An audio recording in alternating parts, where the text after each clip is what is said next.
નમસ્કાર, ગુજરાત ફર્સ્ટ સાથે હું છું ધ્રુવિશા. આપની સાથે સમાચારોની શરૂઆત કરીએ.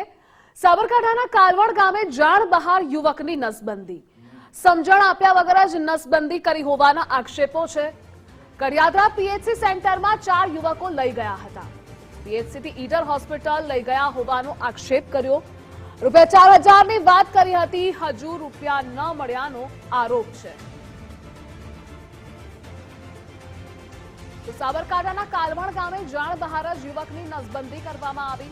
સમજણ આપ્યા વગર જ નસબંધી કરી હોવાના આક્ષેપો છે.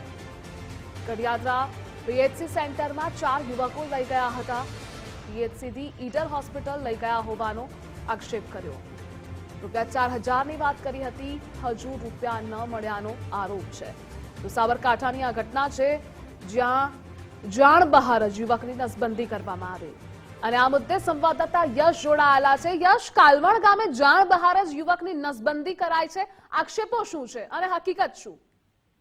જે ચોક્કસથી જો વાત કરવામાં આવે તો વિજયનગર જોડે કાલવડ જે ગામ આવેલું છે, ત્યાંના એક વ્યક્તિની તેની જાણ બહાર જ અન્ય 4 યુવકો તેને ગાડીમાં લઈ ગયા હતા. ત્યારબાદ તેની નસબંધી કરાવી હતી. તેને વાયદો પણ કરવામાં આવ્યો હતો કે તેને 4,000 જેવી રકમ આપવામાં આવશે. એટલે ગરીબ પરિવારના યુવાન દ્વારા યુવાનની નસબંધી કરવામાં આવી, પરંતુ તેને પૈસા પણ આપવામાં નતા આવ્યા.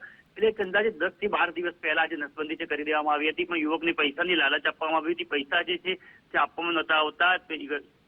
ત્યારે તેને કડિયાદરાથી ઈડર ત્યારબાદ હિંમતનગર સિવિલ હોસ્પિટલ વધુ સારવાર માટે લાવવામાં આવ્યો છે. પણ પરિવારનો પણ આક્ષેપ રહેલો છે કે તેને ગેરમાર્ગે દોરવામાં આવ્યા હતા. ગેરમાર્ગે દોર્યા પછી તેની અચાનક જ નસબંધી કરી દેવામાં આવી હતી. ત્યારે અત્યારે તો હાલ જે આરોગ્ય વિભાગ છે તે પણ દોડતું થયું છે. તપાસ તો ધમધમાટ શરૂ કરી દેવામાં આવ્યો છે. જી દિશા. યશ, જોડાવા બદલ આભાર આપનો. તો સમજણ આપ્યા વગર જ નસબંધી કરી હોવાના આક્ષેપો છે.